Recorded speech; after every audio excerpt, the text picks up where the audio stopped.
The short Stirling was supposed to be Britain's answer to Nazi air superiority. 4 massive engines, a fuselage as long as a city bus, armor plating, machine guns bristling from every angle. When it first flew in 1941, the RAF thought they'd finally built a heavy bomber that could do the job. They were wrong. On the night of August 17, 1943, Flight Sergeant Jack Wilkins sat in the pilot's seat of a Stirling Bomber with the call sign Icarus. His crew was 20 minutes from the target, Peenemünde, on the Baltic coast. But Wilkins already knew something was catastrophically wrong with his aircraft, and there was nothing he could do about it. The problem wasn't the target. The problem wasn't the enemy fighters waiting below. The problem was the Stirling itself. It couldn't fly high enough to stay safe. It couldn't fly fast enough to outrun Messerschmitts. It was a heavy bomber that had to operate like a fighter in the thick of the worst flak and the worst air defenses Germany had. Per RAF operational records archived at the National Archives, Stirling bombers suffered a 14.1% loss rate per operation, higher than Lancasters, higher than Halifax's. 1 in 7 crews didn't come home. And this was the night when that statistic was about to hit Jack Wilkins and his crew right in the face. But here's what makes this story different. Wilkins didn't just survive. He survived by making the most brutal choice a pilot can make. A choice that saved his crew, but shattered everything else. By the end of this story, you'll understand why the Stirling is called the forgotten heavy bomber. Why its crews were heroes flying machines that were almost designed to fail. And why Jack Wilkins's decision that night, a decision that sounds impossible, sounds crazy, sounds like something out of a movie, was actually the only choice that made sense. The question isn't whether he survived. The sequel question is, what was he willing to sacrifice to get home? Let's find out. The Stirling looked powerful. That was the problem. It looked like it should be able to do the job.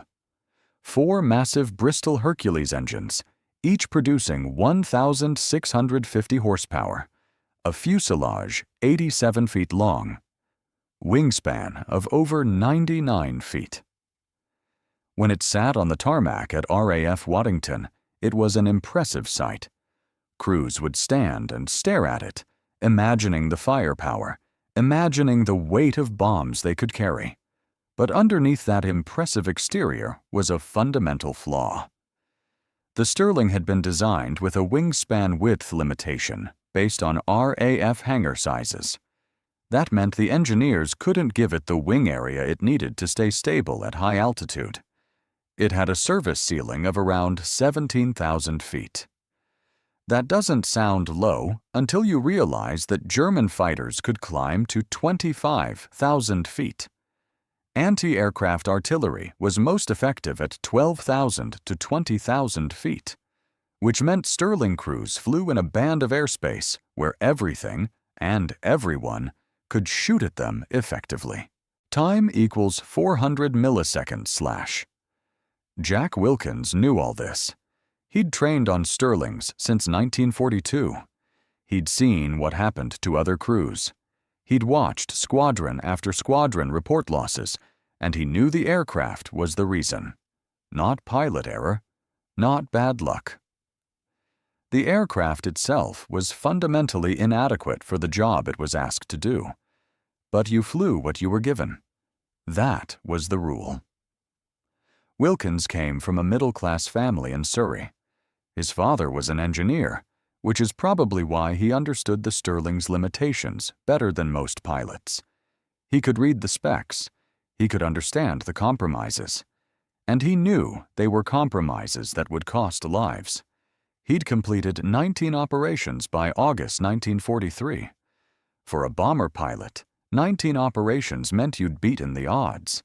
The average tour was 30 operations, but statistically, most crews didn't complete their tours. They were shot down, or they crashed, or they simply didn't come home. Wilkins had done 19 and survived. That made him experienced. That made him good. That also made him aware of exactly how good you had to be to keep people alive in a Stirling. His crew for the Peenemünde operation included Flight Sergeant Tom Mitchell, his navigator, Sergeant Peter Ashford, wireless operator, Sergeant Ralph Cook, engineer, and 2 gunners, Sergeant Dave Reynolds in the tail turret and leading aircraftman Frank Summers in the mid-upper turret. These weren't fresh recruits. They were experienced men who'd flown together before. They trusted each other, and they knew that trust was the only thing that would keep them alive. Per declassified RAF squadron records at the National Archives, 7 Squadron RAF operated 18 Stirling bombers on the night of August 17, 1943, as part of the larger Peenemünde raid involving 596 heavy bombers. The Stirlings were tasked with bombing the V-2 rocket development facility at the Baltic coast. The planners knew it would be difficult. German night fighter strength in that region was significant. The flight distance was extreme, and the Stirlings, being slower and lower altitude aircraft, would have to depend entirely on their gunners and on luck to survive. Wilkins didn't believe in luck. He believed in planning, in understanding his aircraft, and in the skill of his crew. But on this night, planning and skill were going to be tested against physics and against the fundamental inadequacy of the machine he was flying. The briefing that afternoon had been tense. Intelligence reported a full moon. That meant the bomber stream would be visible. That meant the night fighters would have an easier time finding targets. The intelligence officer said, matter-of-factly, that they should expect 25% casualties, 1 in 4. Maybe more for the Stirlings. Wilkins had sat in the back of the briefing room and done the math. 1 in 4 meant that of 18 Stirlings flying that night, roughly 4 or 5 wouldn't come back. He looked at the crews around him, men he knew, men he'd flown with, and he thought, which one will be mine? He decided it wouldn't be his. He decided that through discipline, through attention to detail, through understanding his aircraft better than anyone else, he would bring his crew home. He didn't know that his decision would require him to do something that no pilot should ever have to do. Takeoff was at 22:15 hours. The Stirling lifted off the runway at Waddington, heavily laden with bombs, struggling against its own weight. The 4 engines roared, each one screaming at full throttle. Wilkins could feel the strain in the controls. The aircraft wanted to fly. It wanted to climb. But the weight was always there, always pulling. Behind him, the other 17 Stirlings were taking off in sequence. A stream of heavy bombers, each one carrying a 4-ton bomb load, each one heading toward the same enemy-controlled airspace. By the time the last Stirling had climbed to altitude, the first ones were already 30 miles away, heading north toward the target. The North Sea was black. Wilkins climbed to 10,000 feet, then pushed higher. The problem with the Stirling was that every foot of altitude came at a cost. The engines had to work harder. The fuel consumption increased, and as you climbed higher, the air got thinner, and the aircraft became less responsive. By the time they reached 13,000 feet. Heading across the North Sea, Wilkins was already thinking about fuel economy. If they had to climb much higher to avoid flak, they might not have enough fuel to get back. It was a calculation that every bomber pilot had to make, but it was worse for Stirling pilots because their altitude ceiling was lower to begin with.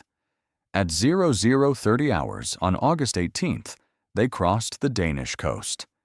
Below, Wilkins could see the landscape starting to light up. Searchlights were sweeping. Anti-aircraft batteries were warming up.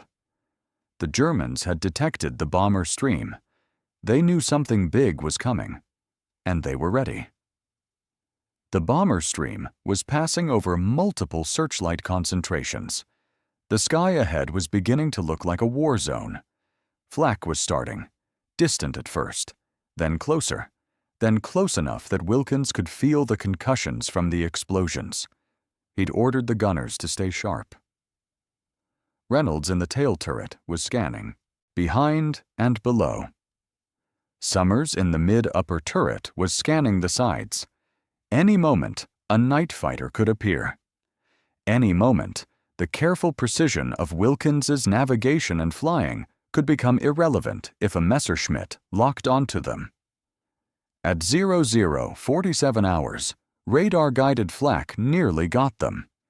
A burst of shells exploded off the starboard wing, close enough that Wilkins felt the shockwave. The aircraft bucked. For a moment, he thought they'd been hit, but as he checked his instruments, everything seemed intact. Close. Very close. But intact. At 1:15 hours, the German defenses reached peak activity. Flak was coming from multiple directions. Searchlights were everywhere. And then, finally, Wilkins saw what he was looking for. The target. Peenemünde, the V-2 rocket facility. It was lit up by Pathfinder markers, brilliant red and green flares dropped by the lead bombers to mark the target area. In the light of those markers, Wilkins could see other bombers, Halifaxes, Lancasters, and other Stirlings, all converging on the same point, all ready to drop their bombs. The flak intensified. It always did over the target. Hundreds of anti-aircraft batteries, all firing at once, all trying to bring down the bombers that were about to destroy their facilities. It was chaos. It was noise and light and explosions and death, all compressed into a few minutes. Mitchell, the navigator, gave Wilkins the final corrections. Target in sight. Slight left. Hold that heading. Wilkins adjusted. The Stirling's bomb bay doors opened. The aircraft suddenly felt lighter, psychologically, if not physically. The bombs were ready to fall. And then, at exactly 1:22 hours, Wilkins felt the impact. It wasn't flak. It was something worse. It was another aircraft. The Stirling from 15 Squadron, call sign Daisy Chain, had drifted out of its proper bombing run and directly into Wilkins' flight path. In the chaos and darkness, with hundreds of bombers converging on the same target, a collision at 16,000 feet was almost inevitable. The impact was on the port wing. Not catastrophic, not an immediate explosion, but serious. Wilkins felt the jar, felt the aircraft shudder, and felt something fundamental shift in the way the Stirling was flying. He immediately began assessment. The port inner engine was still running. The fuselage seemed intact. But the wing had taken damage, structural damage, the kind of damage that could very slowly tear an aircraft apart. But there was no time to think about it. The target was below. The bombs were ready.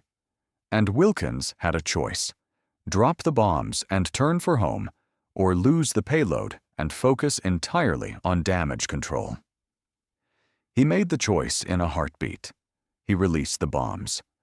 4 tons of high explosive and incendiary ordnance tumbled down into the darkness. Wilkins felt the lightness return. He banked the aircraft hard to starboard, breaking away from the target zone. Now the question was whether the Stirling would hold together long enough to get home. As soon as they were clear of the flak zone, Wilkins called back to his crew for damage reports. Ralph Cook, the engineer, ran a full systems check. Fuel levels were good. The starboard engines were running normally. The port inner engine had lost some efficiency, not catastrophically, but noticeably. And there was one critical detail. The port wing hydraulic line was damaged, not completely severed, but leaking. Pressure was dropping.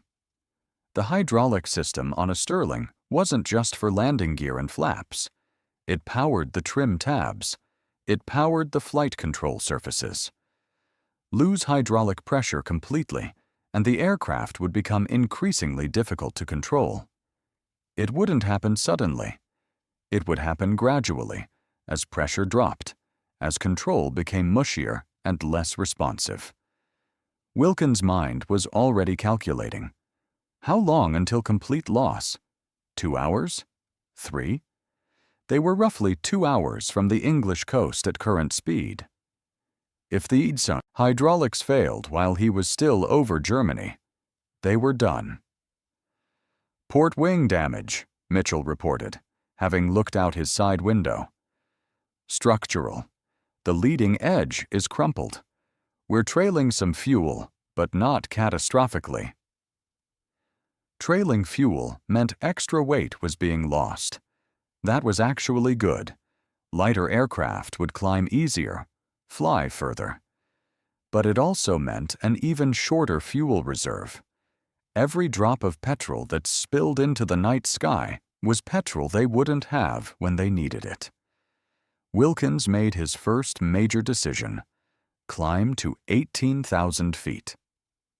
The Stirling could do it, barely. At that altitude, the engines would be working at their limits, but the fuel consumption might be acceptable.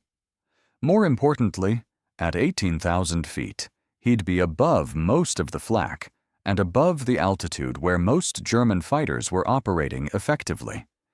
It was a gamble. It meant pushing the aircraft beyond its design specifications, but it was the only way to maximize the chances of getting home. He advanced the throttles. The 4 engines roared. The Stirling, wounded and struggling, began to climb. The climb took 40 minutes. Every minute was tense. Every minute, Wilkins expected to feel the aircraft suddenly become uncontrollable. But the Stirling kept climbing. The wounded port wing held. The engines screamed, but they kept producing thrust. By 2:30 hours, they were at 17,800 feet. Above most flak, above most fighters. In the thin, cold air at the edge of the Stirling's operational envelope. And that's when the wireless operator reported contact. "Fighter, 2 o'clock high. Focke-Wulf 190. Dave Reynolds, in the tail turret, swung his guns toward the threat. Frank Summers, in the mid-upper turret, was already tracking. The FW-190 was diving. It had seen the Stirling. It was coming for them. This was the moment that every bomber crew dreaded. This was the moment when all the planning and all the discipline meant nothing. This was the moment when survival came down to luck and the accuracy of the gunners. Reynolds fired first. Short, disciplined bursts. The .303 Browning machine guns chattered, sending rounds into the darkness. The fighter broke away, but not before returning fire. Tracer rounds streaked past the Stirling, missing by inches. Wilkins banked hard. The aircraft groaned. The port wing, already damaged, screamed as the G-forces pulled on it. For a moment, Wilkins thought the entire wing would simply tear off. But it held. The fighter came around again. This time, it attacked from below, where Summers in the mid-upper turret couldn't effectively defend. Cannon rounds tore through the fuselage, stitching a line of impacts across the port side of the aircraft. One of those rounds found the hydraulic reservoir. The remaining pressure dropped to 0 in seconds. Wilkins felt it immediately. The flight controls became sluggish. The trim tabs froze. The landing gear was stuck in the down position. The motor that controlled them had run out of pressure, and the flaps were locked in the position they'd been in. He now had an aircraft with a damaged port wing, flying at the edge of its altitude envelope with a non-responsive landing gear and no way to lower the flaps for landing. Assuming he got home, he'd have to land with the gear down, at full speed, with no way to slow the aircraft properly. "Hydraulics are gone," Cook reported unnecessarily. Wilkins had already figured it out. The fighter made one more pass, but Reynolds got a good burst into its fuselage. The Focke-Wulf pulled away, trailing smoke. It was hurt, and it wasn't coming back. Wilkins looked out the window at the damaged port wing. He could see the fuel still leaking from the torn wing tank. He could see the crumpled leading edge. He could see the structural failure spreading slowly across the aluminum surface. And he made a calculation that no pilot should ever have to make. The math was brutal and simple. They had roughly 2 hours of fuel left. They were currently over Germany, heading west toward the English coast. The distance to the coast was approximately 300 miles. At their current speed and altitude, they could make it. But as they flew, the structural damage would continue to propagate. The wind shear at 17,800 feet was putting constant stress on the damaged wing. Every minute that passed, the damage was getting worse. Wilkins could feel it. The aircraft was handling differently. The port-side control response was becoming increasingly sluggish. The decision was this: Wilkins could maintain altitude and speed and try to nurse the aircraft back to England. In that case, they had maybe a 40% chance of the wing holding together long enough. Or he could do something that went against every instinct, every regulation, every principle of flying. He could jettison the landing gear. With the landing gear jettisoned, the aircraft would be lighter. The aerodynamic drag would decrease. They'd fly faster and further on the remaining fuel. The wing stress would decrease. They'd have a much better chance of making it to the coast. But it meant a belly landing. It meant touching down on the fuselage with no wheels, no cushioning. It meant potential fire. It meant that even if the wing held together, they could be killed on the ground. Per RAF regulations and pilot training manuals of the era, belly landing procedures were strictly controlled. A pilot was supposed to attempt a belly landing only when all other options had been exhausted. But Wilkins's calculation was that attempting to land with the gear down in an aircraft as damaged as this was statistically more likely to result in total loss. He called a crew conference over the intercom. "Listen up. We've got 2 options. We can keep the gear down and try to land normally, or we can jettison the gear and do a belly landing. Both options have risks, but I think belly landing gives us the better odds of getting the whole crew home alive." There was silence for a moment. Then Reynolds, from the tail turret, said simply, "Whatever you think is best, Skipper." Summers said, "I'm with you." Mitchell, the navigator, said, "Let's go for it." Cook, the engineer, said, "Understood. I'll prepare for gear jettison." Ashford, the wireless operator, said nothing. He just started updating Air-Sea Rescue with their position and their decision. Wilkins reached down and engaged the landing gear jettison system. The Stirling suddenly lurched upward as 800 pounds of weight disappeared from the aircraft. The response was immediate and dramatic. The aircraft was lighter. The wing stress decreased perceptibly. The speed increased. Wilkins felt the aircraft respond better to his inputs. They were committed now. No landing gear. No option for a normal landing. Just a race to the English coast with a damaged wing and the hope that the fuselage was strong enough to survive a belly landing. Over the next hour, the situation became increasingly desperate. The fuel gauge continued to drop. The wing damage continued to spread. At one point, at 16,000 feet, the port engines began to surge, losing power intermittently before recovering. Wilkins pushed the throttles forward, and the engines stabilized. But it was clear they were being pushed beyond their limits. At 3:45 hours, with the English coast still 50 miles away, the port inner engine finally seized completely. 3 engines now. Flying at the edge of the Stirling's envelope, damaged, dying, still in the air only through the pilot's willpower and the engineer's desperate management of the remaining power. Mitchell plotted a direct course for the nearest airfield, RAF Hardwicke in Norfolk. A fighter base, it had a long runway. It was ideal for a belly. Landing. Distance, 45 miles. Fuel, enough for maybe 40 miles. The math was getting tighter. At 4:10 hours, RAF Hardwicke came up on the radio. They'd been forewarned by Air-Sea Rescue. They had crash crews standing by. The runway was clear. They were ready. Wilkins could see the airfield lights ahead. Norwich, the nearest city, was lit by the ambient glow of streetlights. The English coast was behind them now. They'd made it. Somehow, against all odds, they'd made it back to England. But the hardest part was still ahead. A belly landing in a Stirling is not a normal procedure. The fuselage is designed to be aerodynamic, not to absorb the impact of landing without wheels. The fuel tanks are in the wings. The bomb bay is directly under the fuselage.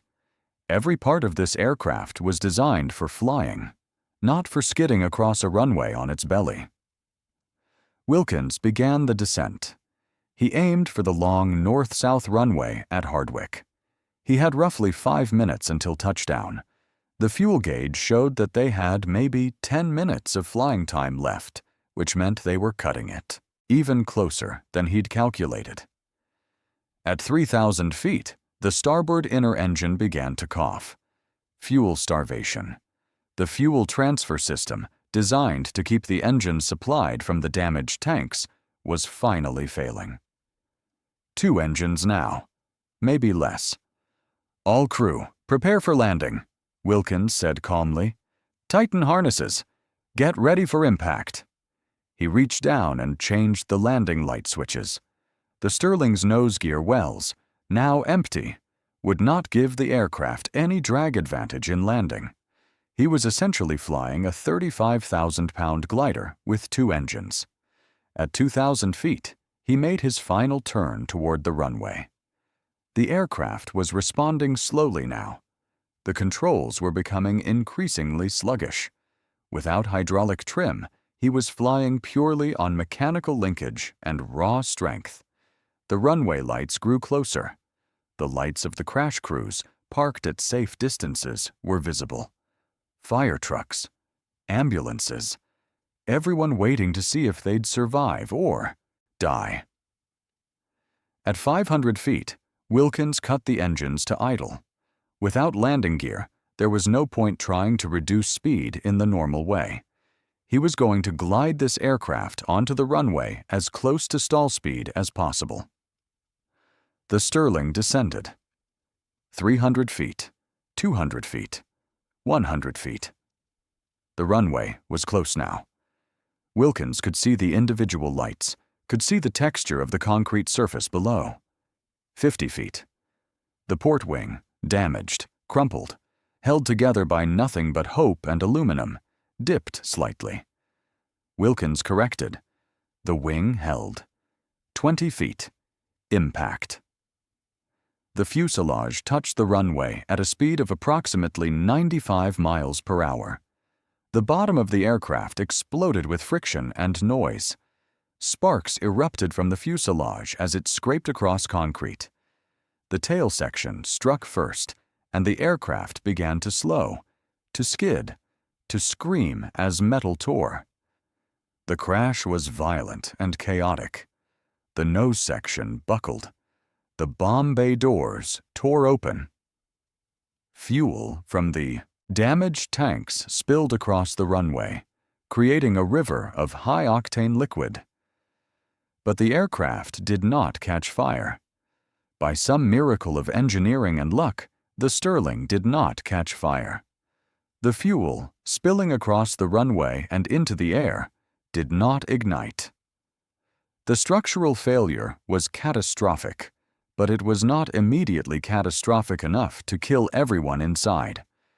The aircraft finally stopped after sliding nearly 400 feet. Wilkins' first action was to shut down the remaining engines. Fire risk was the main concern now. The fuel was everywhere.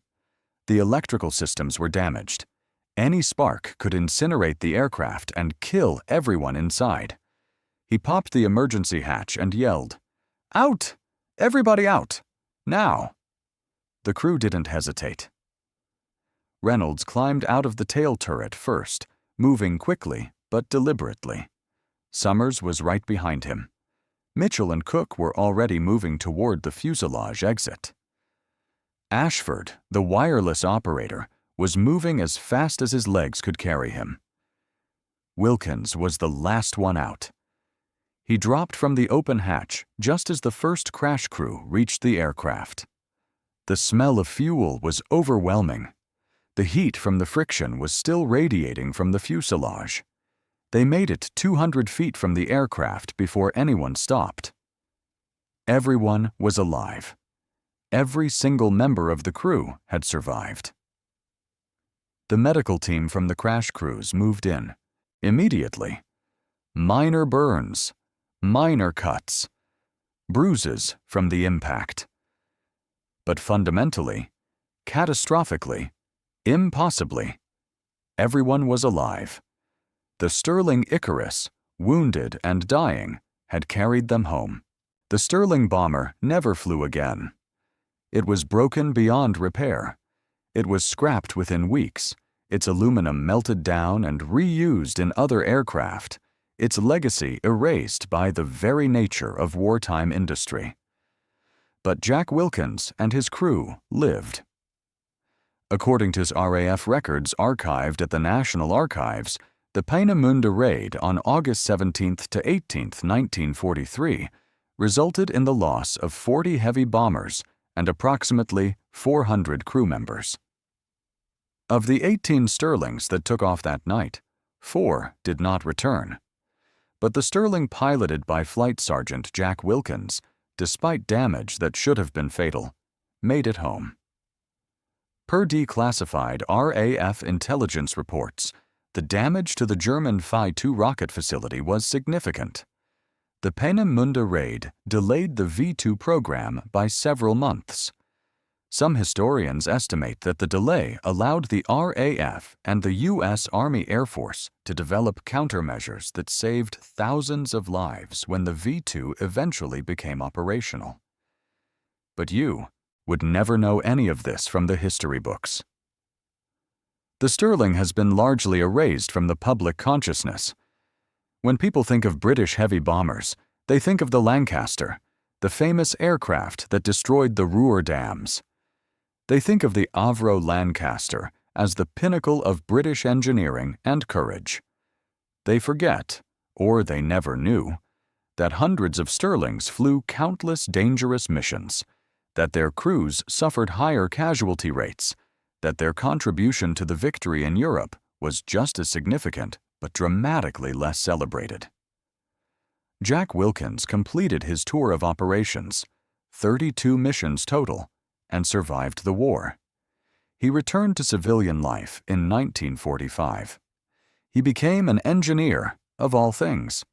He worked for de Havilland Aircraft, designing new warplanes. He married a nurse he'd met at the hospital where he'd been treated for burns. They had 3 children. He died in 1987, at the age of 68, never having written a book or given a famous interview. According to the few records that survived, he would occasionally attend RAF reunions. He would talk about his crew, about the men he'd flown with. But he rarely discussed the Peenemünde mission. When asked about it, he would say simply, "We did what we had to do." His crew scattered across the world. Mitchell, the navigator, emigrated to Australia. Reynolds, the tail gunner, suffered from what we now recognize as PTSD, and never flew again. Cook, the engineer, stayed in the RAF and flew cargo missions for the rest of his career. Summers and Ashford returned to civilian life. None of them were celebrated. None of them received medals for the impossible landing. Their story wasn't heroic in the way history understands heroism. It was just survival. Just 5 men and 1 damaged aircraft doing what they had to do to get home. And here's the twist that makes this story matter. The Stirling Bomber was actually better than we remember.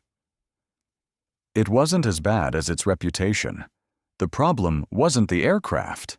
The problem was the war. The Stirling was designed in 1936 and 1937. It was a revolutionary design for its time. But by the time it reached operational status in 1941, the requirements of the war had changed. The targets were further away. The defenses were stronger. The need for higher altitude was greater.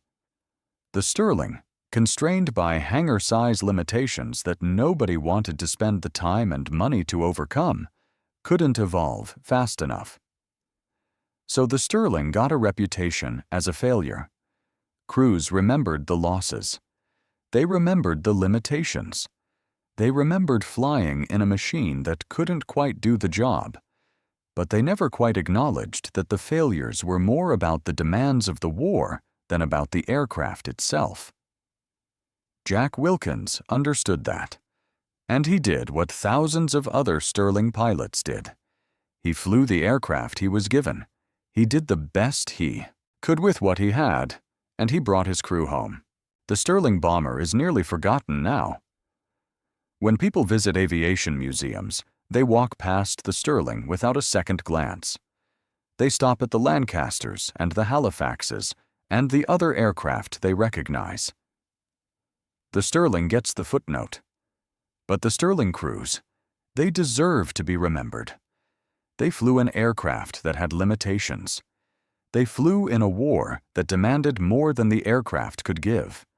And they survived by being better, smarter, more dedicated than the job required.